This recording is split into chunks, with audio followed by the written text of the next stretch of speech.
Hello everyone, তোমরা অনেকেই এই ক্লে পেন্ডেন্টগুলোর টিউটোরিয়াল ভিডিও চাইছিলে, তাই আমি আজকে নিয়ে এসেছি এই ক্লে পেন্ডেন্টের টিউটোরিয়াল ভিডিও। তোমাদের যদি হেল্প হয়ে থাকে তাহলে আমাকে অবশ্যই জানিও। যদিও আমি বেশি কিছু জানি না, তাও যতটা পারি তোমাদের সেইটুকুনি জানাচ্ছি। এই ক্লে পেন্ডেন্টগুলোর জন্য আমি যেই ক্লেটা ইউজ করি সেটা হচ্ছে ফেব্রিক রাইডেল এর মোল্ডিটের ক্লে। এগুলো এয়ার ডাই ক্লে। এখানে দেখো দুটো প্যাকেট দেখা যাচ্ছে, একটা ব্লু একটা রেড। দুটো সম পরিমাণে নিয়ে মিক্স করলে তাহলে কিন্তু এই ক্লেটা তৈরি হয়ে যায়।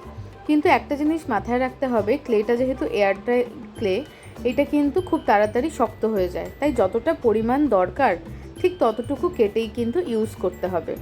দেখো আমি দুটোই নিয়ে নিয়েছি সমান পরিমাণে, এবং এই দুটোকে হাতে অল্প পাউডার লাগিয়ে খুব ভালো মতো মিক্স করে নিয়েছি। খুব স্মুথ একটা মিক্সচার হয়ে গেছে। এইবার ক্লে যে কোনো কাজ করার জন্য আমাদের কিছু ক্লে টুলস দরকার। আমি একদম বেসিক কিছু টুলস দেখাচ্ছি এখানে। এই টুলসগুলো খুব ইজিলি অনলাইনে অ্যাভেলেবেল, কেউ লোকাল মার্কেটেও দেখতে পারো। তাছাড়া মিশো, অ্যামাজন, ফ্লিপকার্ট, শপসি যে কোনো জায়গায় কিন্তু তোমরা এগুলো পেয়ে যেতে পারো। খুবই ভালো কোয়ালিটি, এগুলো দিয়ে বিভিন্ন ডিজাইন, বিভিন্ন কাজ কিন্তু করা যায়। আস্তে আস্তে আমি এর ইউজেসগুলো দেখাবো। তো এইভাবে এই ক্লেটা নিয়ে এরকম প্লাস্টিকের একটা শিটের ওপরে এটাকে হালকা অল্প করে পাউডার লাগিয়ে কিন্তু বেলে নিতে হবে, যেমন করে আমরা আটা বেলি বা রুটি করার জন্য যেমন আটা বেলি সেইভাবে বেলে নিতে হবে। দেখতে পাচ্ছ যে কোনো ট্যাল্ক পাউডার তোমরা কিন্তু ইউজ করতে পারবে, যে কোনো পাউডার খুব সামান্য পরিমাণে নিয়ে এটাকে গোল করে নিতে হবে। এবার আমি এখানে একটা রাউন্ড শেপের বানাবো। তো রাউন্ড শেপের যে যেরকম সাইজ বানাতে চাও সেই হিসাবে বানিয়ে নেবে। এই কম্পাসের সাহায্যে আমি হালকা একটু মার্ক করে নিচ্ছি। মার্ক করে নিয়ে তারপরে কিন্তু আস্তে আস্তে সুন্দর করে এটা সাইজ মতো কেটে নেব।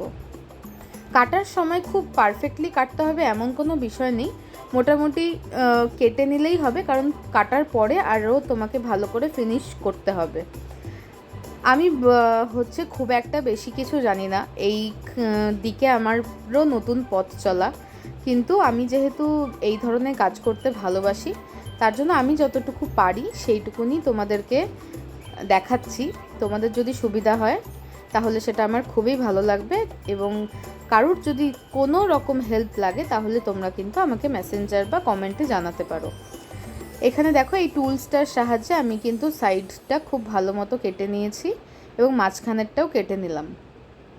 মাঝখানেরটা কেটে নিয়ে আমি হচ্ছে এটাকে কিন্তু ভালো করে শেপ দেব। আজকের এই টিউটোরিয়াল ভিডিওতে আমি শুধু এই বেসটুকু করাই দেখাচ্ছি। নেক্সট ভিডিওতে এর ওপরে যে ফ্লাওয়ারগুলো বানাবো সেইটার ভিডিও আসবে। তারপরে এর কালারিং, তারপরে টার্সেল কী করে জয়েন করা হবে সেগুলো সমস্ত কিন্তু আস্তে আস্তে আসবে। যখন এটা বেসটাকে ভালো মতো স্মুথ করা হবে, সেটা কিন্তু আমি পাউডারের সাহায্যে হাত দিয়ে চেপে চেপে টুলসগুলো ইউজ করে ভালো করে চেপে চেপে করব।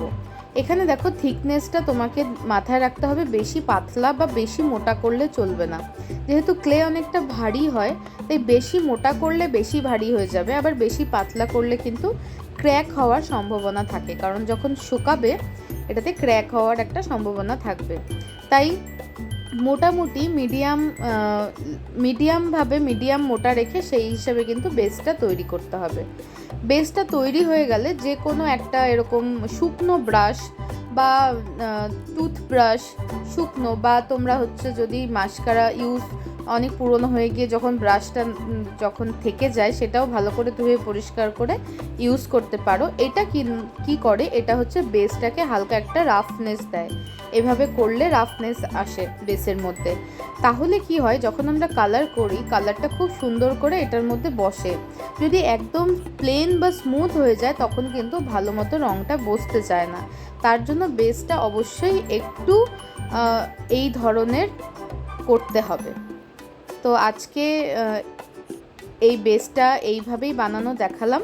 নেক্সটে আমি ফুলগুলো কি করে বানাবো, এভাবে কীভাবে অ্যাটাচ করব সেটাও দেখাবো। Thank you.